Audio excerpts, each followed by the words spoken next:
Revision ಅಡಿಯಲ್ಲಿ ಏನೇನು ಕಾರ್ಯಗಳು ನಾವು ಮಾಡ್ತಾ ಇದ್ದೀವಿ, ಸದ್ಯಕ್ಕೆ ಪರಿಸ್ಥಿತಿ ಏನಿದೆ ಹಾಗೂ ಎಷ್ಟು ಸಾಧನೆ ಆಗಿದೆ ಅನ್ನೋದ್ರ ಬಗ್ಗೆ ನಾವು ಎಲ್ಲ ರೆಕಗ್ನೈಸ್ಡ್ ಪೊಲಿಟಿಕಲ್ ಪಾರ್ಟೀಸ್ಗೂ ಹಾಗೂ ಮಾಧ್ಯಮದ ಎಲ್ಲ ಸಂಮಿತ್ರರಿಗೂ ತಿಳುವಳಿಕೆ ನೀಡಬೇಕಂತ ಹೇಳಿ ಎಲೆಕ್ಷನ್ ಕಮಿಷನ್ ಆಫ್ ಇಂಡಿಯಾದು ಸ್ಟ್ಯಾಂಡಿಂಗ್ ಗೈಡ್ಲೈನ್ಸ್ ಇದ್ದಾವೆ. ಮೊನ್ನೆ ನಮ್ಮ chief electoral officer Shri Anbukumar ಸಾಹೇಬರು ಬೆಳಗಾವಿಗೆ ಬಂದಾಗ ನಮ್ಮೆಲ್ಲರ ಜೊತೆ ಸಭೆ ಮಾಡಿದ್ದಾರೆ. ಜಿಲ್ಲಾಧಿಕಾರಿ ಹಾಗೂ ಜಿಲ್ಲಾ ಚುನಾವಣಾಧಿಕಾರಿಯಾಗಿ ನೀವು ಪ್ರತಿ ದಿವಸ ಏನು ಪ್ರೆಸ್ ನೋಟ್ ರಿಲೀಸ್ ಮಾಡ್ತಾ ಇದ್ದೀರಿ, ಅದರ ಜೊತೆಯಲ್ಲಿ ಬಹಿರಂಗವಾಗಿ ಪೊಲಿಟಿಕಲ್ ಪಾರ್ಟೀಸ್ ಮೀಟಿಂಗು ಹಾಗೂ ಪ್ರೆಸ್ ಕಾನ್ಫರೆನ್ಸು ಮಾಡಿ ಹಂತ ಹಂತವಾಗಿ ಏನೇನು ನೀವು ಸಾಧನೆ ಮಾಡ್ತಾ ಇದ್ದೀರೋ ಅದನ್ನು ನೀವು ಸ್ಪಷ್ಟವಾಗಿ ಹೇಳಬೇಕು.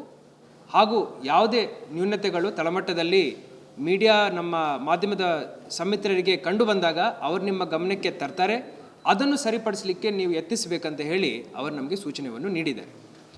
ನಮ್ಮ ಬೆಳಗಾವಿ ಜಿಲ್ಲೆಯಲ್ಲಿ ಒಟ್ಟು 18 ವಿಧಾನಸಭಾ ಕ್ಷೇತ್ರಗಳಲ್ಲಿ 41,07,000 ಮತದಾರರಿದ್ದಾರೆ. ಲಾಸ್ಟ್ ಒಂದು 25 ದಿವಸದಿಂದ ಎಲ್ಲ BLOಗಳು ಹಗಲು ರಾತ್ರಿ ನೋಡದೆ, ಮಳೆ ಬಿಸಿಲು ನೋಡದೆ, ಮನೆ ಮನೆಗೆ ಹೋಗಿ ಕಷ್ಟಪಟ್ಟು ಈ ಎನ್ಯೂಮರೇಷನ್ ಫಾರ್ಮ್ಸ್ ಏನಿದ್ದಾವೆ ಅದನ್ನು ಡಿಸ್ಟ್ರಿಬ್ಯೂಟ್ ಮಾಡ್ತಾ ಬಂದಿದ್ದಾರೆ. ಒಂದು ಸಂತೋಷದ ಸಂಗತಿ ಏನಂದರೆ, ಇವತ್ತಿಗೆ ನಮ್ಮ ಜಿಲ್ಲೆಯಲ್ಲಿ ಒಟ್ಟು 41,07,000 ಮತದಾರರ ಪೈಕಿ ಕಂಪ್ಲೀಟ್ 100% ಡಿಸ್ಟ್ರಿಬ್ಯೂಷನ್ನು ನಾವು ಮುಕ್ತಾಯವನ್ನು ಮಾಡಿಕೊಂಡಿದ್ದೀವಿ. ಇದರಲ್ಲಿ ಒಂದು ನ್ಯೂನತೆ ಇದೆ, ಇದನ್ನು ನಾನು ಸ್ಪಷ್ಟಪಡಿಸಬೇಕು. ನಾವು ಒಂದು ಮನೆಗೆ ಹೋದಾಗ ಒಂದೇ ಮನೆಯಲ್ಲಿರುವಂಥ 3 ಜನ ವೋಟರ್ಸ್ ಪೈಕಿ ಒಬ್ಬರಲ್ಲಿರ್ಬೋದು, ಮಿಕ್ಕಿದಿಬ್ಬರು ಬೇರೆ ಬೇರೆ ಪೋಲಿಂಗ್ ಬೂತ್ ಲಿಮಿಟ್ಸಲ್ಲಿರ್ಬೋದು. ಕಾನೂನು ಏನು ಹೇಳುತ್ತೆ ಅಂದರೆ, ಅದೇ ಮನೆಯಲ್ಲಿ ನೀವು 3 ಉದಾಹರಣೆಗೆ ಆ 3 ಎನ್ಯೂಮರೇಷನ್ ಫಾರ್ಮ್ಸ್ನು ಡಿಸ್ಟ್ರಿಬ್ಯೂಷನ್ ಮಾಡಿ ಆ ಯಜಮಾನರಿಂದ ನೀವು ನಿಮ್ಮ ರಿಜಿಸ್ಟ್ರಲ್ಲಿ ಸಹಿ ಮಾಡಿಸ್ಕೊಂಡು ಡಿಸ್ಟ್ರಿಬ್ಯೂಟೆಡ್ ಅಂತ ತೋರಿಸ್ಬೇಕು ಆ್ಯಪಲ್ಲಿ. ಆದರೆ ನಾವೊಂದು ಹೆಜ್ಜೆ ಮುಂದೆ ಹೋಗಿ ನಾವು ಮೊದಲನೇ ಹಂತದಲ್ಲಿ ಡಿಸ್ಟ್ರಿಬ್ಯೂಷನ್ ತೋರಿಸಿದ ನಂತರ ಅನ್ಕಲೆಕ್ಟಬಲ್ ಅಂತ ನಾವು ತೋರಿಸಲಿಲ್ಲ. ಯಾಕೆ ತೋರಿಸಲಿಲ್ಲ ಅಂದರೆ, ನಮ್ಮ ಅರ್ಬನ್ ಏರಿಯಾದಲ್ಲಿ ಉತ್ತರ ಮತ್ತು ದಕ್ಷಿಣ ವಿಧಾನಸಭಾ ಕ್ಷೇತ್ರಗಳಲ್ಲಿ ಎಲ್ಲ ಪೊಲಿಟಿಕಲ್ ಪಾರ್ಟೀಸ್ ಬಂದು ನಮಗೆ ಈ ವಿಚಾರವನ್ನು ಮುಂಚಿತವಾಗಿ ತಿಳಿಸಿದ್ದಾರೆ. ಈ ಥರ ರೇಷನಲೈಸೇಷನ್ ಆಗಲಿಲ್ಲ ಲಾಸ್ಟ್ 10-15 ವರ್ಷದಲ್ಲಿ. ಒಬ್ಬರು ಇಲ್ಲಿದ್ದಾರೆ, ಒಂದು ಫ್ಯಾಮಿಲಿಯಿಂದ ಇನ್ನೊಬ್ಬರು ಬೇರೆ ಕಡೆ ಇದ್ದಾರೆ, ಅವ್ರು ಮಿಸ್ ಆಗಿ ಹೋಗ್ತಾರೆ. ಇದನ್ನು ಸ್ವಲ್ಪ ನಿಧಾನಗತಿಯಿಂದ ಎಲ್ಲರಿಗೂ ಅವಕಾಶ ಕೊಟ್ಟು BLO ಜೊತೆ BLA ಬೂತ್ ಲೆವೆಲ್ ಏಜೆಂಟ್ಗಳ ನೀವು ಸಹಾಯ ಪಡೆದು ಈ ಕೆಲಸವನ್ನು ಮಾಡಬೇಕಂತ ಅವರೇನು ನಮಗೆ ಸಲಹೆ ಕೊಟ್ಟಿದ್ದಾರೆ. ಅದರಂತೆ ನಾವು ಪ್ರತಿ ಒಂದು ಪೋಲಿಂಗ್ ಬೂತಲ್ಲಿ ಸರಿಸುಮಾರು 50ರಿಂದ 150 ಅರ್ಬನ್ ಏರಿಯಾದಲ್ಲಿ ಮೇಜರ್ಲಿ ನಾವು ಅನ್ಕಲೆಕ್ಟಬಲ್ನು ಇನ್ನೂ ಉಳಿಸಿದ್ದೀವಿ. ತಮ್ಮ ಮುಖಾಂತರ ಎಲ್ಲ ಮತದಾರರಿಗೆ, ತಮ್ಮ ಪ್ರೇಕ್ಷಕರಿಗೆ ನನ್ನ ಮನವಿ ಏನಿದೆ ಅಂದರೆ, ತಮ್ಮ ವೋಟರ್ ಲಿಸ್ಟ್ನಲ್ಲಿ ಹೆಸರು ಒಂದು ಪೋಲಿಂಗ್ ಬೂತಲ್ಲಿದೆ, ಆದರೆ ತಾವು ಬೇರೆ ಒಂದು ಪೋಲಿಂಗ್ ಬೂತ್ ವ್ಯಾಪ್ತಿನಲ್ಲಿ ಈಗ ವಾಸ ಮಾಡ್ತಾ ಇದ್ದೀರಂದರೆ, ತಮ್ಮ ಮೂಲ ವೋಟರ್ ಲಿಸ್ಟ್ ಇರುವಂಥ ಪೋಲಿಂಗ್ ಬೂತ್ BLO ಯಾರು ಅಂತ ತಾವು ಅದನ್ನು ಸ್ವಲ್ಪ ವಿಚಾರ ಮಾಡಿ ಅವರನ್ನು ತಕ್ಷಣ ಕಾಂಟ್ಯಾಕ್ಟ್ ಮಾಡಬೇಕು. ಅವರ ಕಡೆ ತಮ್ಮ ಎನ್ಯೂಮರೇಷನ್ ಫಾರ್ಮ್ ಇದೆ, ನಾವು ಇನ್ನೂ ಅನ್ಕಲೆಕ್ಟಬಲ್, ಆಬ್ಸೆಂಟಿ, ಶಿಫ್ಟೆಡ್, ಡೆತ್, ಡೂಪ್ಲಿಕೇಟ್ ಕ್ಯಾಟಗರಿನಲ್ಲಿ ನಿಮ್ಮನ್ನು ಹಾಕಲಿಲ್ಲ, ನಾವು ವೆಯ್ಟ್ ಮಾಡ್ತಾ ಇದ್ದೀವಿ, ಇನ್ನೊಂದು 4 ದಿವಸ ನಾವು ವೆಯ್ಟ್ ಮಾಡಲಿಕ್ಕೆ ನಮ್ಮ ಕಡೆ ಅವಕಾಶ ಇದೆ. ಅದಾದ ನಂತರ ಕಾನೂನಾತ್ಮಕವಾಗಿ ನಾವು ಅದನ್ನು absentee, shifted, death, duplicate ಕ್ಯಾಟಗರಿನಲ್ಲಿ ASDD ಕ್ಯಾಟಗರಿನಲ್ಲಿ ಅನಿವಾರ್ಯವಾಗಿ ಹಾಕಬೇಕಾಗುತ್ತೆ. ಸೊ ಎಲ್ಲರಿಗೂ ಮನವಿ ಇದೆ, ಈ ನ್ಯೂನತೆ ಏನಿದೆ ಇದು ಬಹಿರಂಗವಾಗಿ ನಾವು ಹೇಳಬೇಕು, ತಮ್ಮ ಮುಖಾಂತರ ಎಲ್ಲರಿಗೂ ತಿಳುವಳಿಕೆ ನೀಡಬೇಕಂತ ಹೇಳಿ ನಾವು ಇವತ್ತು ಈ ಪಾಯಿಂಟನ್ನು ಇಟ್ಟಿದ್ದೀವಿ.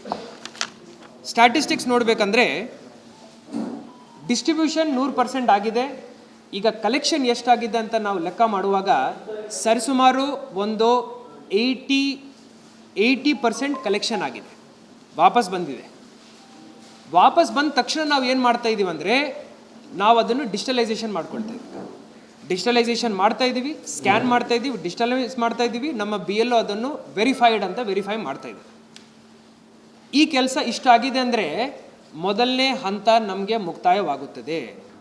ಟೋಟಲ್ 41 ಲ್ಯಾಕ್ ವೋಟರ್ಸ್ ಪೈಕಿ ಇಲ್ಲಿ ಮಠ 33,10,399 ವೋಟರ್ಗಳನ್ನು ನಾವು ಈಗಾಗಲೇ ಡಿಜಿಟಲೈಸ್ ಮಾಡಿ ಮುಗಿಸಿದ್ದೀವಿ. ಇಡೀ ರಾಜ್ಯದಲ್ಲಿ ಇದು ಅತಿ ಹೆಚ್ಚು ನಂಬರ್ ಫಾರ್ ಡಿಜಿಟಲೈಸೇಷನ್. ನಮಗೆ ಇರೋದು ಅತಿ ಹೆಚ್ಚು ವೋಟರ್ಸ್, ಅತಿ ಹೆಚ್ಚು ಡಿಸ್ಟ್ರಿಬ್ಯೂಟ್ ಮಾಡಿದ್ದೀವಿ, ಅತಿ ಹೆಚ್ಚು ನಾವು ಮತ್ತೆ ಸಂಗ್ರಹಣೆ ಮಾಡಿ ಡಿಜಿಟಲೈಸ್ ಮಾಡಿ ಅದನ್ನು ಫಿನಿಷ್ ಮಾಡಿದ್ದೀವಿ. ಶೇಕಡಾವಾರು 80.60%, 80.60%. State average is only 70%. But Belagavi district average for EFs digitalized is 80.6% as of today, as per report at 12 o'clock. ಇವತ್ತು 12 o'clock ತನಕ ಇಷ್ಟಾಗಿದೆ. ಇಲ್ಲಿ ಮಠ ಈಗ 130 ಆಗ್ತಾ ಇದೆ. ಪ್ರತಿ 2 ತಾಸಿಗೆ ನನಗೆ 1.5% ಇನ್ಕ್ರೀಸ್ ಆಗ್ತಾ ಇದೆ. ಅಷ್ಟು ಡಿಜಿಟಲೈಸೇಷನ್ ಆಗ್ತಾ ಇದೆ. ಈಗ ಡಿಜಿಟಲೈಸೇಷನ್ ಬಗ್ಗೆ ಮಾತಾಡಬೇಕಂದ್ರೆ ಡಿಸ್ಟ್ರಿಬ್ಯೂಷನ್ ಎನಿವೇಸ್ ಮುಗಿಸಿದ್ದೀವಿ. ರಾಮದುರ್ಗ್ ವಿಧಾನಸಭಾ ಕ್ಷೇತ್ರದಲ್ಲಿ 80% ಡಿಜಿಟಲೈಸೇಷನ್ ಆಗಿದೆ. ಸೌದತ್ತಿ ಯಲ್ಲಮ್ಮ ವಿಧಾನಸಭಾ ಕ್ಷೇತ್ರದಲ್ಲಿ 86.7 ಆಗಿದೆ. ಬೈಲ್ಹೊಂಗಲಲ್ಲಿ 89% ಆಗಿದೆ. ಕಿತ್ತೂರಲ್ಲಿ 86% ಆಗಿದೆ. ಖಾನಾಪುರಲ್ಲಿ 87% ಆಗಿದೆ. ಅದೇ ರೀತಿ ಬೆಳಗಾಂ ದಕ್ಷಿಣದಲ್ಲಿ 65.5% ಆಗಿದೆ. ಬೆಳಗಾಂ ಉತ್ತರದಲ್ಲಿ 59.6% ಆಗಿದೆ, ಆಲ್ಮೋಸ್ಟ್ 60% ಆಗಿದೆ. ಯಮಕನ್ ಮರಡಿಯಲ್ಲಿ 91% ಆಗಿದೆ. ಗೋಕಾಕಲ್ಲಿ 74%, ಅರಬಾವಿ 74%, ಹುಕ್ಕೇರಿ 85%, ರಾಯಬಾಗ್ 83%, ಕುಡಚಿ 73%, ಕಾಗವಾಡ್ 84%, ಅಥಣಿ 81%, ಚಿಕ್ಕೋಡಿ ಸದಲ್ಗ 85%, ನಿಪ್ಪಾಣಿ 87% ಆಗಿದೆ. ಇವತ್ತು ನಾನು ಎಲ್ಲ ಪೊಲಿಟಿಕಲ್ ಪಾರ್ಟೀಸ್ ಜೊತೆ ಒಂದು ಸಭೆಯನ್ನು ಆಯೋಜನೆ ಮಾಡಿಕೊಂಡಿದ್ದೀನಿ. ಸರಿಸುಮಾರು 1 ತಾಸು ನಾವು ಸುದೀರ್ಘವಾಗಿ ಚರ್ಚೆ ಮಾಡಿದ್ದೀವಿ. ಇನ್ನೂ ಏನು ನ್ಯೂನತೆಗಳಿದ್ದಾವೆ ಅಂತ ಹೇಳಿ ನಾನು ಅವ್ರ ಜೊತೆ ಚರ್ಚೆ ಮಾಡುವಾಗ ಅವರು 2 ನ್ಯೂನತೆಗಳನ್ನು ನನಗೆ ತಿಳಿಸಿದ್ದಾರೆ. ಮೊದಲನೇದು, ಆಬ್ಸೆಂಟಿ ಶಿಫ್ಟೆಡ್ ಡೆತ್ ಡೂಪ್ಲಿಕೇಟ್ ಪಟ್ಟಿ ಏನಿದೆ ಅದು ತಾವು ನಮ್ಮೆಲ್ಲರಿಗೂ ಕೊಡಬೇಕು, ಇವತ್ತೇ ಕೊಡಬೇಕು ಅಂತ ಹೇಳಿದ್ದಾರೆ. ಅದಕ್ಕೆ ನಾವು ಒಪ್ಪಿಗೆಯನ್ನು ಕೊಟ್ಟಿದ್ದೀವಿ.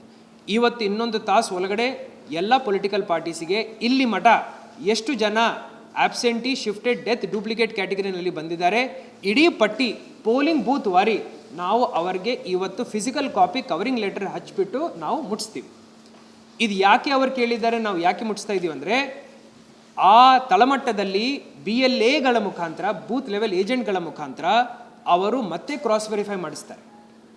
ನಿಜವಾಗಿ ಆಬ್ಸೆಂಟಾ, ನಿಜವಾಗಿ ಶಿಫ್ಟೆಡಾ, ನಿಜವಾಗಿ ಡೆತ್ತಾ, ಡೂಪ್ಲಿಕೇಟ್ ಬರ್ತಾ ಇದೆಯಾ ವೋಟರ್ ಲಿಸ್ಟಲ್ಲಿ, ಒಂದು ತೆಗಿಬೇಕಾ, ಅವರು ಇದನ್ನು ಕನ್ಫರ್ಮ್ ಮಾಡಿದ ನಂತರನೇ ನಾವು absentee shifted death duplicate ಲಿಸ್ಟ್ನು final ಮಾಡ್ತೀವಿ. ಇದು ನಾವು ಅವರಿಗೆ ಆಶ್ವಾಸನೆ ಕೊಟ್ಟಿದ್ದೀವಿ. ಅವರು ನಮಗೆ ಇದಕ್ಕೆ ಒಪ್ಪಿಗೆಯನ್ನು ನೀಡಿದ್ದಾರೆ. ಎರಡನೇ ನ್ಯೂನತೆ ಅವರು ಹೇಳಿದ್ದಾರೆ, 2002 ಲಿಸ್ಟಲ್ಲಿ ವೋಟರ್ ಲಿಸ್ಟಲ್ಲಿ ಇದ್ದರು, 2025 ಲಿಸ್ಟಲ್ಲಿನೂ ವೋಟರ್ ಲಿಸ್ಟಲ್ಲಿ ಇದ್ದರು, ಅವರು ವೋಟು ಮಾಡಿದ್ದಾರೆ.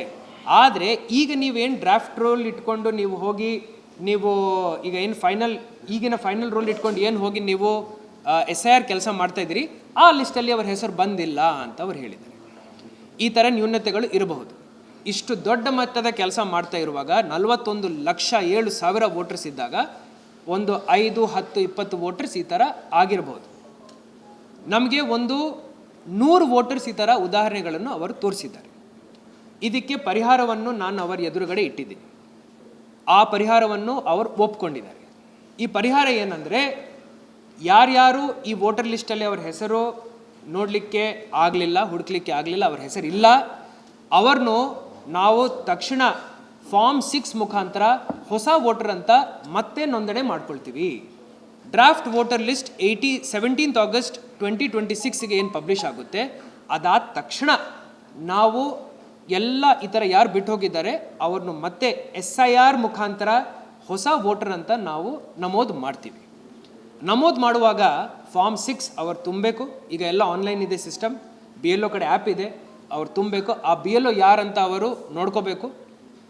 ಜೊತೆಯಲ್ಲಿ 1987 ಪೂರ್ವದಲ್ಲಿ ಅವ್ರು ಹುಟ್ಟಿದ್ದಾರೆ ಅಂದರೆ ಅವರದ್ದು ಒಂದು ಡಾಕ್ಯುಮೆಂಟ್ 11 ಡಾಕ್ಯುಮೆಂಟ್ಸ್ ಪೈಕಿ 2004 ಮಧ್ಯದಲ್ಲಿ 1987 to 2004 ಮಧ್ಯದಲ್ಲಿ ಯಾರಾದರೂ ಹುಟ್ಟಿದ್ದಾರೆ ಅಂದರೆ ಅವ್ರದ್ದು ಜೊತೆಯಲ್ಲಿ ತಂದೆ ಅಥವಾ ತಾಯಿದು ಒಂದು ಡಾಕ್ಯುಮೆಂಟ್, ಆ 11 ಡಾಕ್ಯುಮೆಂಟ್ಸ್ ಏನಿದ್ದಾವೆ ಅದರಲ್ಲಿ ಒಂದು. 2004 ನಂತರ ಅವರು ಹುಟ್ಟಿದ್ದಾರೆ ಅಂದರೆ ಅವ್ರದ್ದು ಆವಾಗ ಸ್ವಲ್ಪ ಸ್ಟ್ರಿಕ್ಟ್ ಆಗುತ್ತೆ, ಯಂಗ್ ವೋಟರ್ ಅಲ್ವಾ, ಅವ್ರದ್ದು ತಂದೆದು ಹಾಗೂ ತಾಯಿ ಅವ್ರದ್ದು ಒಂದೊಂದು ಡಾಕ್ಯುಮೆಂಟ್ ಕೊಡಬೇಕು. ಮೊದಲನೇ ಉದಾಹರಣೆಯಲ್ಲಿ ಬರೀ ಒಂದು ಡಾಕ್ಯುಮೆಂಟ್, ಎರಡನೇ ಉದಾಹರಣೆಯಲ್ಲಿ 2 ಡಾಕ್ಯುಮೆಂಟ್ಸ್ ಸ್ವತಃ ಹಾಗೂ ತಂದೆ ಅಥವಾ ತಾಯಿ, ಮೂರನೇ ಉದಾಹರಣೆಯಲ್ಲಿ 3 ಡಾಕ್ಯುಮೆಂಟ್ಸ್ ಸ್ವತಃ ತಂದೆ ಹಾಗೂ ತಾಯಿ, ಆ ಡಾಕ್ಯುಮೆಂಟ್ಸ್ ಕೊಡಬೇಕಾಗುತ್ತೆ. BLAಗಳಿಗೆ ಹಾಗೂ ಇವತ್ತು ಪೊಲಿಟಿಕಲ್ ಪಾರ್ಟೀಸ್ಗೆ ನಾವು ಏನು ಹೇಳಿದ್ದೀವಿ ಅಂದರೆ, ಆ ವೋಟರ್ಸ್ ಯಾರ್ಯಾರಿದ್ದಾರೆ ತಮ್ಮ ಗಮನದಲ್ಲಿ ಇರ್ತಾರೆ, ಅವ್ರದ್ದೆಲ್ಲ ಡಾಕ್ಯುಮೆಂಟ್ಸ್ ರೆಡಿ ಮಾಡಿ ಇಟ್ಕೊಳ್ಳಿ, ನಾವು ಹೊಸ ವೋಟರ್ ಅಂತ ನೋಂದಣಿ ಮಾಡ್ತೀವಿ ಅಂತ ಹೇಳಿದ್ದೀವಿ. ಲಾಸ್ಟ್ ಒಂದು ನ್ಯೂನತೆ ಅವರು ನಮಗೆ ತಿಳಿಸಿದ್ದಾರೆ. ಇದನ್ನು ಹೆಂಗೆ ಕರೆಕ್ಟ್ ಮಾಡ್ತೀರಂತ ಅವರು ಪ್ರಶ್ನೆ ಮಾಡುವಾಗ ನಾವು ಅವ್ರಿಗೆ ಒಂದು ಪರಿಹಾರವನ್ನು ಕೊಟ್ಟಿದ್ದೀವಿ, ಅದಕ್ಕೆ ಅವರು ಒಪ್ಪಿಗೆ ಕೊಟ್ಟಿದ್ದಾರೆ. ನ್ಯೂನತೆ ಏನಿತ್ತು, ಈಗ ಒಂದು ಫ್ಯಾಮಿಲಿ ಒಬ್ಬರು ಇಲ್ಲಿದ್ದಾರೆ, ಇನ್ನೊಬ್ಬ ಮೆಂಬರ್ ಆಫ್ ದ ಫ್ಯಾಮಿಲಿ ಬೇರೆ ಪೋಲಿಂಗ್ ಬೂತಲ್ಲಿದ್ದಾರೆ, ಇನ್ನೊಬ್ಬರು ಬೇರೆ ಪೋಲಿಂಗ್ ಬೂತಲ್ಲಿದ್ದಾರೆ, ಇದನ್ನು ಯಾವಾಗ ಕರೆಕ್ಟ್ ಮಾಡ್ತೀರಾ ಅಂತ ಅವರು ಪ್ರಶ್ನೆ ಕೇಳಿದ್ದಾರೆ. ನಾವು ಡ್ರಾಫ್ಟ್ ರೋಲ್ ಪಬ್ಲಿಷ್ ಆದ ತಕ್ಷಣ ಅವರಿಂದ ಫಾರ್ಮ್ 88 ತುಂಬಿಸ್ಕೊಂಡು ಶಿಫ್ಟಿಂಗ್ ಆಫ್ ವೋಟರ್ ಕೆಲಸ ಏನಿದೆ, ನಮ್ಮ ಕಡೆ ಪಟ್ಟಿ ಇದೆ, ಅವ್ರ ಕಡೆಯೂ ಪಟ್ಟಿ ಇದೆ, ಅವರ ಜೊತೆ ನಾವು ಕೈ ಜೋಡಿಸಿ ಇವ್ರನ್ನು ಅವರು ಎಲ್ಲಿ ವಾಸ ಮಾಡ್ತಾ ಇದ್ದಾರೆ ಆ ವಾಸ ಸ್ಥಳದಲ್ಲಿ ಇರುವಂಥ ವ್ಯಾಪ್ತಿಗೆ ಬರುವಂಥ ಪೋಲಿಂಗ್ ಸ್ಟೇಷನ್ನಲ್ಲಿ ಅವರ ಹೆಸರನ್ನು ನಾವು ಶಿಫ್ಟ್ ಮಾಡಿ ನಮೂದನೆ ಮಾಡ್ತೀವಿ. For the first time after 20 years Belagavi ಜಿಲ್ಲೆಯಲ್ಲಿ ಎಸ್ಪೆಷಲಿ ನಗರದಲ್ಲಿ ಈ ಏನು ಬಹಳ ಗೊಂದಲಗಳಿತ್ತು, ಅದಕ್ಕೆ ಈ SIR ಮುಖಾಂತರ ಒಂದು ಪರ್ಮನೆಂಟ್ ಸೊಲ್ಯೂಷನ್ ಸಿಗುತ್ತೆ ಅಂತ ಹೇಳಲಿಕ್ಕೆ ನಾನು ತಮ್ಮೆಲ್ಲರಿಗೂ ಹೇಳಲಿಕ್ಕೆ ಬಯಸುತ್ತೇನೆ. ಇದು ನನ್ನ ಸೈಡಿಂದ ನನ್ನ ಬ್ರೀಫ್. ಸರ್, ಏನಾಗಿದೆ ಸರ್, ಈಗ ಕೆಲವು ಜನ ಯಾರಿಲ್ಲಿ ಇಲ್ಲ, ಅವರು ಆನ್ಲೈನ್ ರಿಜಿಸ್ಟರ್ ಮಾಡ್ಕೊಂಡಿದ್ದಾರೆ, SIR ಮಾಡ್ಕೊಂಡಿದ್ದಾರೆ. ಲೈಕ್ ಅವರು ಈಗ ಇಲ್ಲಿ ಕೆಲಸದ ನಿಮಿತ್ತದಿಂದ ಅವ್ರು ಬ್ಯಾಂಗ್ಳೂರ್ ಅದರ್ ಪ್ಲೇಸಸ್ ಅಲ್ಲಿ ಇದ್ದಾರೆ, ಅವ್ರು ಆನ್ಲೈನ್ ಮಾಡ್ಕೊಂಡಿದ್ದಾರೆ. ಸೊ ಅವ್ರದ್ದು ಹೆಂಗೆ ಈ ಥರ ಪ್ರಕ್ರಿಯೆ ಭಾಳ ಸಿಂಪಲ್ ಇದೆ. ನನ್ನ ತಂದೆಯವರು ಆನ್ಲೈನ್ ಮಾಡಿದ್ದಾರೆ, ನನ್ನ ಫ್ಯಾಮಿಲಿನಲ್ಲಿ ನಾವು ಸುಮಾರು ಜನ ನಾವು ಆನ್ಲೈನ್ ಮಾಡ್ಕೊಂಡಿದ್ದೀವಿ. ಭಾಳ ಸಿಂಪಲ್ ಪ್ರೊಸೀಜರ್ ಇದೆ. ನೀವು ನಿಮ್ಮ ECI ವೆಬ್ಸೈಟ್ಗೆ ಹೋಗ್ತೀರಾ, ಅಲ್ಲಿ ಮ್ಯಾಪಿಂಗ್ ಡೀಟೇಲ್ಸ್ ನೀವು ಚೆಕ್ ಮಾಡ್ಕೊಳ್ತೀರಾ. 2002 ಲಿಸ್ಟಲ್ಲಿ ನೀವು ಬರಿಬೇಕಲ್ವ, ಅಲ್ಲಿ ಎಂಟ್ರಿ ಮಾಡಬೇಕು. 2002 ಲಿಸ್ಟಲ್ಲಿ ನಿಮ್ಮ ಮ್ಯಾಪಿಂಗ್ ಡೀಟೇಲ್ಸ್ ನೀವು ನೋಡ್ಕೊಳ್ತೀರಾ. ಯಾವ 2002 ಲಿಸ್ಟಲ್ಲಿ ನಿಮ್ಮ ಹೆಸರು ಏನಿತ್ತು, ಯಾವ ಪೋಲಿಂಗ್ ಸ್ಟೇಷನಲ್ಲಿ ನಿಮ್ಮ ವೋಟ್ ಇತ್ತು ಅಂತ ನೋಡ್ಕೊಳ್ತೀರಾ. ಈಗ ಆನ್ಲೈನ್ ಫಿಲಪ್ ಮಾಡುವಾಗ ನಿಮ್ಮ ಡೀಟೇಲ್ ನಿಮಗೆ 2002 ಲಿಸ್ಟಲ್ಲಿ ಸಿಕ್ಕಿದೆ ಅಂದರೆ ಎನ್ಯೂಮರೇಷನ್ ಫಾರ್ಮಲ್ಲಿ ಲೆಫ್ಟ್ ಸೈಡ್ ಇರುವಂಥ ಭಾಗದಲ್ಲಿ ನೀವು ಬರೀತೀರಾ. ನಿಮ್ಮ ಹೆಸರು ಸಿಗಲಿಲ್ಲ, ನಿಮ್ಮ ತಂದೆ ಅಥವಾ ತಾಯಿ ಅವ್ರದ್ದು ಹೆಸರು ಸಿಕ್ಕಿದೆ, ಅಜ್ಜ ಅಜ್ಜಿ ಹೆಸರು ಸಿಕ್ಕಿದೆ, ರಿಲೇಟಿವ್ಸ್ ಹೆಸರು ಸಿಕ್ಕಿದೆ, ನೀವು ರೈಟ್ ಸೈಡ್ ಕಾಲಮಲ್ಲಿ ಹಾಕ್ತೀರಾ. ಹಾಕಿಬಿಟ್ಟು ನೀವು ಡಿಜಿಟಲಿ ಸೈನ್ ಮಾಡಿ ಅದನ್ನು ಅಪ್ಲೋಡ್ ಮಾಡ್ತೀರಾ, ಆನ್ಲೈನಲ್ಲಿ ಕ್ಲಿಕ್ ಮಾಡ್ತೀರಿ. ಇದು ಎಲ್ಲಿ ಹೋಗುತ್ತೆ, ಆ ವ್ಯಾಪ್ತಿನಲ್ಲಿ ಬರುವಂಥ BLO ಲಾಗಿನ್ಗೆ ಡೈರೆಕ್ಟ್ಲಿ ಬರುತ್ತೆ. BLO ಲಾಗಿನ್ಗೆ ಡೈರೆಕ್ಟ್ಲಿ ಬರುತ್ತೆ. ನಾವು ನಮ್ಮ ಡ್ಯಾಶ್ಬೋರ್ಡಲ್ಲಿ ಅದನ್ನು ನೋಡ್ತಾ ಇದ್ದೀವಿ. ಎಷ್ಟು BLO ಖುದ್ದಾಗಿ ಹೋಗಿ ಡಿಸ್ಟ್ರಿಬ್ಯೂಟ್ ಮಾಡಿ ಡಿಜಿಟಲೈಸ್ ಮಾಡ್ಕೊಂಡಿದ್ದಾರೆ, ಎಷ್ಟು ಆನ್ಲೈನ್ ಮುಖಾಂತರ BLO ಲಾಗಿನ್ಗೆ ಬಂದಿದೆ ಅಂತಲೂ ನಮಗೆ ಗೊತ್ತಾಗ್ತದೆ.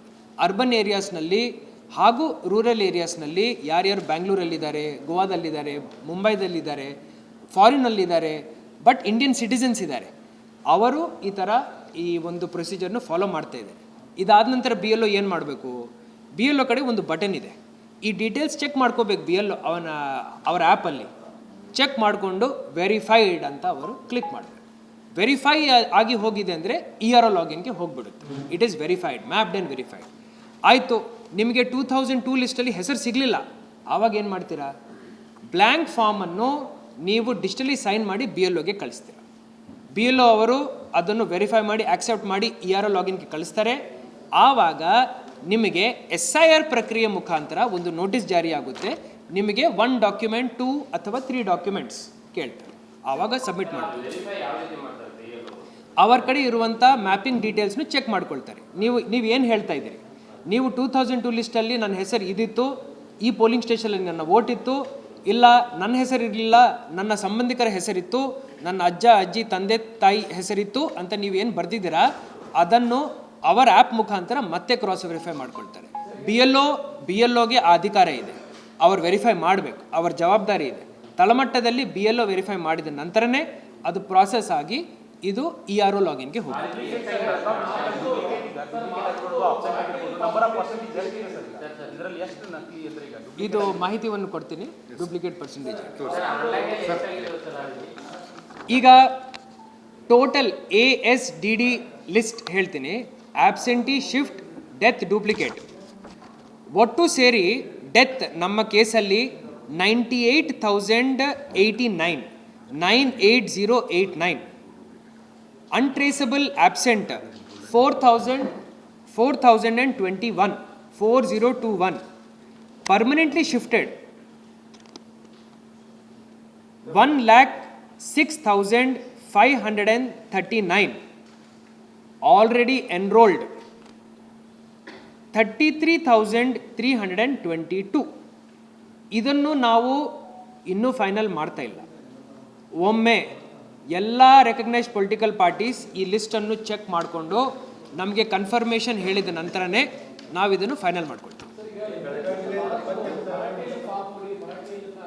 ಇಲ್ಲ, ನಾನು ಎಲ್ಲ ಮರಾಠಿ ಸಂಘಟನೆಗಳು ಏನೇನಿದ್ದಾವೆ ಹಾಗೂ ಅದಕ್ಕಂತ ಮುಖ್ಯವಾಗಿ ಪೊಲಿಟಿಕಲ್ ಪಾರ್ಟೀಸ್ ಈ ಕೆಲಸ ನಾವು ಯಾಕೆ ಮಾಡ್ತಾ ಇದ್ದೀವಿ, ವೋಟರ್ಸ್ಗೋಸ್ಕರ ಮಾಡ್ತಾ ಇದ್ದೀವಿ ಹಾಗೂ ಯಾರು ಪೊಲಿಟಿಕಲ್ ಪಾರ್ಟೀಸ್ ಇರ್ತವೆ ಅವ್ರಿಗೋಸ್ಕರ ಮಾಡ್ತಾ ಇದ್ದೀವಿ. ನನ್ನ ಜವಾಬ್ದಾರಿ ಅಷ್ಟೇ. ಮೇನ್ಲಿ ನಾವು ಏನು ಹೇಳಿದ್ದೀವಿ ಅಂದರೆ, ಈ ಫಾರ್ಮ್ ಏನು ಪ್ರಿಂಟಾಗಿ ಬರುತ್ತೆ ಇದರಲ್ಲಿ QR ಕೋಡ್ ಇರುತ್ತೆ. ಮತ್ತು ಬೇರೆ ಬೇರೆ ಬೇರೆ ಭಾಷೆಗಳಲ್ಲಿ ಪ್ರಿಂಟ್ ಮಾಡೋದು ಈಗ ಕಷ್ಟ ಸಾಧ್ಯ.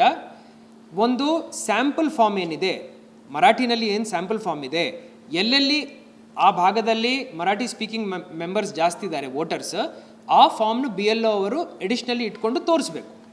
ಏನು ಡೀಟೇಲ್ ಬರೀಬೇಕು, ಹೆಸರು, ಇದರಲ್ಲಿ ಏನು ಬರೀಬೇಕು, ನೀವು ಇಲ್ಲಿ ಇದೆ ನೋಡಿ ನೇಮ್, ಇಲ್ಲಿ ಬರೀರಿ ಅಂತ ನಾವು ಹೇಳ್ತಾ ಇದ್ದೀವಿ. ಇಂಗ್ಲೀಷಲ್ಲಿ ಹಾಗೂ ಕನ್ನಡದಲ್ಲಿ ಫಾರ್ಮ್ಸ್ ನಮ್ಮ ಕಡೆ ಅವೈಲೇಬಲ್ ಇದ್ದಾವೆ. ಸ್ಯಾಂಪಲ್ ಫಾರ್ಮ್ಸ್ ಬೇರೆ ಭಾಷೆಯಲ್ಲಿ ಅವೈಲೇಬಲ್ ಇದ್ದಾವೆ. ಎಲ್ಲ ಪೊಲಿಟಿಕಲ್ ಪಾರ್ಟೀಸ್ ಇದಕ್ಕೆ ಒಪ್ಪಿಗೆಯನ್ನು ನೀಡಿದ್ದಾರೆ. ಯಾವುದೇ ಈಗ ತಕರಾರು, ತೊಂದರೆಗಳಿಲ್ಲ. ನನ್ನ ಮನವಿ ಅಷ್ಟೇ, ನೀವು ತುಂಬಿಟ್ಟು ಸಹಿ ಮಾಡಿ ನಮ್ಮ BLOಗೆ ಕೊಟ್ಟಿದ್ದೀರಂದರೆ ಆವಾಗ ಮತದಾರರ ಪಟ್ಟಿನಲ್ಲಿ ನಿಮ್ಮ ಹೆಸರು ಉಳಿಸ್ಲಿಕ್ಕೆ ಆಗುತ್ತೆ. ನೀವು ಜಿಲ್ಲಾ ಚುನಾವಣಾಧಿಕಾರಿಯಾಗಿ ನನಗೆ ನೀವೆಲ್ಲರೂ ಸಹಕಾರ ಕೊಡಬೇಕು. ನಿಮಗೋಸ್ಕರ ಈ ಕೆಲಸ ಮಾಡ್ತಾಯಿದ್ದೀವಿ, ಸಿಟಿಸನ್ಸ್ಗೋಸ್ಕರ, ವೋಟರ್ಸ್ಗೋಸ್ಕರ, ಮತದಾರಗೋಸ್ಕರ ಈ ಕೆಲಸ ಮಾಡ್ತಾಯಿದ್ದೀವಿ. ಇದನ್ನು ಬಹಿಷ್ಕಾರ ಮಾಡೋ ಅವಶ್ಯಕತೆಯೇ ಇಲ್ಲ. ತಾವು ಫಸ್ಟ್ ವೋಟರ್ ಆಗಬೇಕು, ತಾವು ಸಿಟಿಸನ್ ಆಗಬೇಕು, ಆಮೇಲೆ ಬೇರೆ ವಿಚಾರಗಳ ಬಗ್ಗೆ ನಾವು ಪ್ರಸ್ತಾಪ ಮಾಡ್ಬೋದು. ಸರಿ, ಕಾರ್ಪೊರೇಷನ್ ಸರ್ಕಾರ ಕೊಟ್ಟಿಲ್ಲ ಅಂತ ಹೇಳಿದ್ರು ಸರ್. ಯಾಕಂದ್ರೆ ಈ ಬರ್ತ್ ಸರ್ಟಿಫಿಕೇಟ್ ಇನ್ನೂ ಕೊಡ್ತಿಲ್ಲ, ಇಲ್ಲ 11 ಡಾಕ್ಯುಮೆಂಟ್ಸ್ ಇದಾವಲ್ವಾ, ಬರೇ ಬರ್ತ್ ಸರ್ಟಿಫಿಕೇಟ್ ಅಂತಲ್ಲ, ಎಷ್ಟು 11 ಡಾಕ್ಯುಮೆಂಟ್ಸ್, ಮೆಟ್ರಿಕ್ಯುಲೇಷನ್ ಸರ್ಟಿಫಿಕೇಟ್, ನಿಮಗೆ ಕಾಸ್ಟ್ ಸರ್ಟಿಫಿಕೇಟ್ ಇದೆಯಾ, ನಿಮಗೆ ಯಾವುದೋ ಒಂದು ಸರ್ಟಿಫಿಕೇಟ್ ಗೌರ್ಮೆಂಟಿಂದ ಇಶ್ಯೂ ಮಾಡಿರೋಂಥ ಯಾವುದು ಪಾಸ್ಪೋರ್ಟ್ ಇದೆಯಾ, ಒಂದು 11 ಡಾಕ್ಯುಮೆಂಟ್ಸ್ ಇದ್ದಾವೆ. ಇದು ಕ್ಲಾರಿಫೈ ಮಾಡಲೇಬೇಕು ನಾನು. ಅದರ್ವೈಸ್ ಎಲ್ಲರೂ ಹೋಗಿ ಬರ್ತ್ ಸರ್ಟಿಫಿಕೇಟೇ ಬೇಕು ಅಂತ ಹೇಳಿ ಅಲ್ಲಿ ಲೈನ್ ಮಾಡ್ಬೋದು, ಕ್ಯೂ ಮಾಡ್ಬೋದು. ಹಾಗಿಲ್ಲ. Election commission of India directions ಪ್ರಕಾರ SIRನಲ್ಲಿ 11 ಡಾಕ್ಯುಮೆಂಟ್ಸ್ ನಿಮ್ಮ ಎನ್ಯೂಮರೇಷನ್ ಫಾರ್ಮ್ ಹಿಂದ್ಗಡೆ ಅವರು ಪ್ರಿಂಟ್ ಮಾಡಿ ಕೊಟ್ಟಿದ್ದಾರೆ. ಅದರಲ್ಲಿ ಯಾವುದೋ ಒಂದು ಡಾಕ್ಯುಮೆಂಟ್ ನೀವು ಕೊಟ್ಟಿದ್ದೀರಿ ಅಂದರೆ ಸಾಕು. ಮ್ಯಾಪಿಂಗ್ ಆಗಿದೆ ಅಂದರೆ ಡಾಕ್ಯುಮೆಂಟ್ ಕೊಡೋ ಅವಶ್ಯಕತೆಯೇ ಇಲ್ಲ, ನಾವು ಏನು ಕೇಳಲ್ಲ. ಆದರೆ ಯಾರಿಗಾದರೂ ಬರ್ತ್ ಸರ್ಟಿಫಿಕೇಟ್ ಬೇಕಂದ್ರೇನು ನಾವು ಕಾರ್ಪೊರೇಷನ್ಗೆ ಡೈರೆಕ್ಷನ್ಸ್ ಕೊಡ್ತೀವಿ. ಬಟ್ ನನ್ನ ಪ್ರಕಾರ ಆ ಒಂದು ಡಾಕ್ಯುಮೆಂಟ್ ಮೇಲೆ ಇಷ್ಟು ಒತ್ತಡ ಹಾಕೋ ಅವಶ್ಯಕತೆ ಇಲ್ಲ. ಒಂದೇ ಡಾಕ್ಯುಮೆಂಟ್ ಮೇಲೆ ನಾವು ಅಷ್ಟು ಒತ್ತಡ ಹಾಕಿದ್ದೀವಿ ಅಂದರೆ ಆವಾಗ ಸಿಸ್ಟಮ್ಸ್ ಸ್ಟೆಬಿಲೈಸ್ ಮಾಡಲಿಕ್ಕೆ ಆಗಲ್ಲ.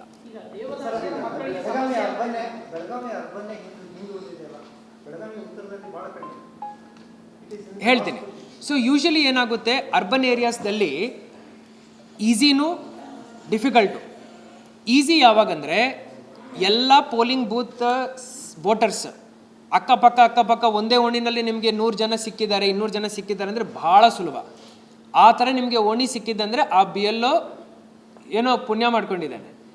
ಆದರೆ ನಮ್ಮ ಉತ್ತರ ಹಾಗೂ ದಕ್ಷಿಣದಲ್ಲಿ ನಮಗೆ ಬರ್ತಾ ಇರುವಂಥ ಪ್ರಾಬ್ಲಮ್ ಏನಂದರೆ, ಒಂದು ಓಣಿಗೆ ಹೋದಾಗ ಬೇರೆ ಬೇರೆ ಬೇರೆ ಬೇರೆ ಪೋಲಿಂಗ್ ಸ್ಟೇಷನ್ಸಲ್ಲಿ ಅವರ ವೋಟ್ಸ್ ಇದ್ದಾವೆ.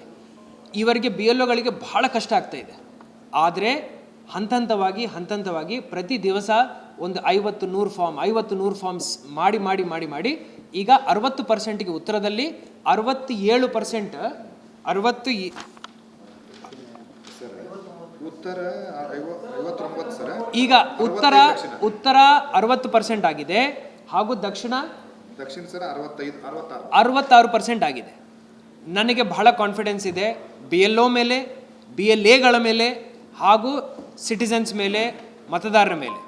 ಇನ್ನೊಂದು 5 ದಿವಸದ ಒಳಗಡೆ ಈ ASDD ಲಿಸ್ಟ್ ಒಂದ್ಸತಿ ವೆರಿಫೈ ಮಾಡ್ಕೊಂಡು ಮುಗಿಸಿದೀವಂದರೆ ಆವಾಗ ನಾವು ನಮ್ಮ ಕೆಲಸವನ್ನು 5 to 7 days ಒಳಗಡೆ ಮುಕ್ತಾಯ ಮಾಡ್ತೀವಿ. ಈವನ್ ಅರ್ಬನ್ ಏರಿಯಾಸ್ ಡಿಜಿಟಲೈಸೇಷನ್ ಅಂದರೆ ಅದೇ ಮತ್ತೆ ಹೇಳ್ತೀನಿ. ಈಗ ಟೋಟಲ್ ನಾವು 41,07,000 ಏನು ಡಿಸ್ಟ್ರಿಬ್ಯೂಟ್ ಮಾಡಿದ್ದೀವಿ, ಅದರ ಪೈಕಿ ನಮಗೆ ವಾಪಸ್ ಬಂದಿರೋದು 33,10,399.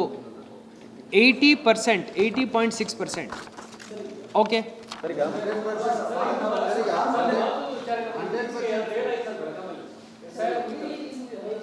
Sir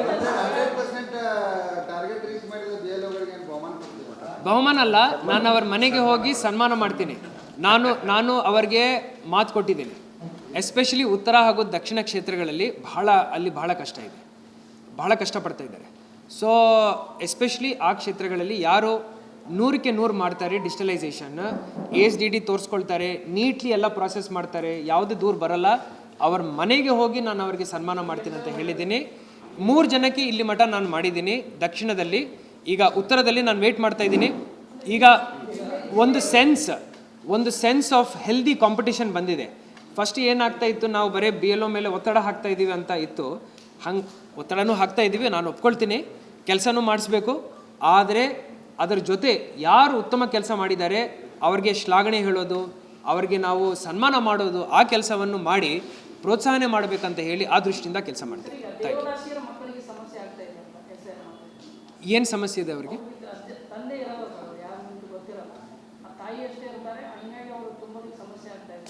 I will specially focus on those cases.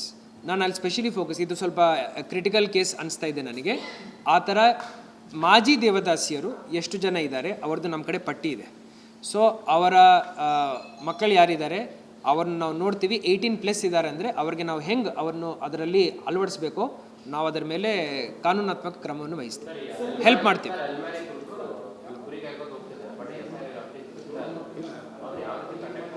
ಈಗ ರೂರಲ್ ಏರಿಯಾದಲ್ಲಿ ತಾವು ನೋಡಿದ್ದೀರಂದರೆ ನಾವು ಡಿಸ್ಟ್ರಿಬ್ಯೂಟ್ ಮಾಡಿದ್ದೀವಿ.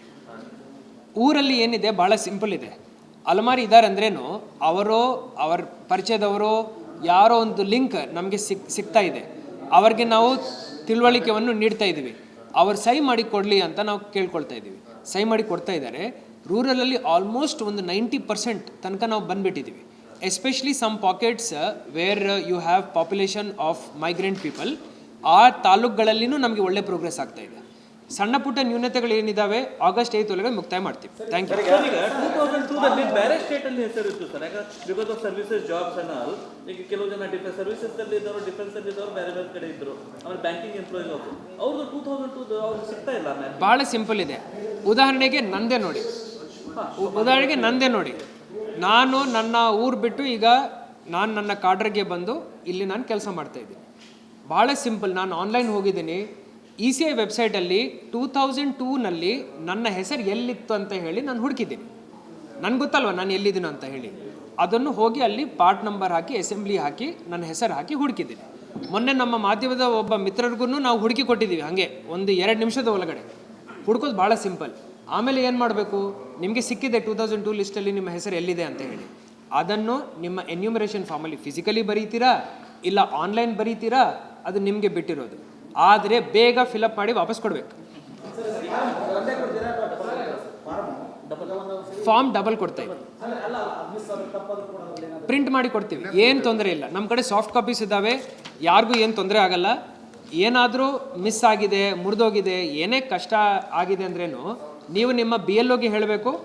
ERO ಕಡೆ ಒಂದು ಸಾಫ್ಟ್ ಕಾಪಿ ಇದೆ, ಪ್ರಿಂಟ್ ಮಾಡಿ ವಾಪಸ್ ಕೊಡ್ತೀವಿ. ಇನ್ನೊಂದು ವಾರ ನಾವು ವೆಯ್ಟ್ ಮಾಡ್ತೀವಿ. ಇನ್ನೊಂದು ವಾರದ ಒಳಗಡೆ ASDD ಲಿಸ್ಟನ್ನು ನಾವು ಫೈನಲ್ ಮಾಡಲ್ಲ. ನಮ್ಮ ಪ್ರಕಾರ ಈಗ ASDD ಲಿಸ್ಟ್ ಏನಿದೆ ಅದೇ ನಮಗೆ ಕ್ರಿಟಿಕಲ್. ಒಂದು ವಾರದ ಒಳಗಡೆ ನನಗೆ ಎಲ್ಲರಿಗೂ ಮನವಿ ಮಾಡ್ಕೊಳ್ತಾ ಇದ್ದೀನಿ, ಎಲ್ಲರೂ ತಮ್ಮ BLOಸ್ನು ಕಾಂಟ್ಯಾಕ್ಟ್ ಮಾಡಿ ಆ್ಯಂಡ್ ಡಿಜಿಟಲೈಸ್ ಮಾಡ್ಕೊಳ್ಳಿ ತಮ್ಮ ಫಾರ್ಮ್ಸ್ನು. August 8 ತನಕ ಟೈಮ್ ಇದೆ.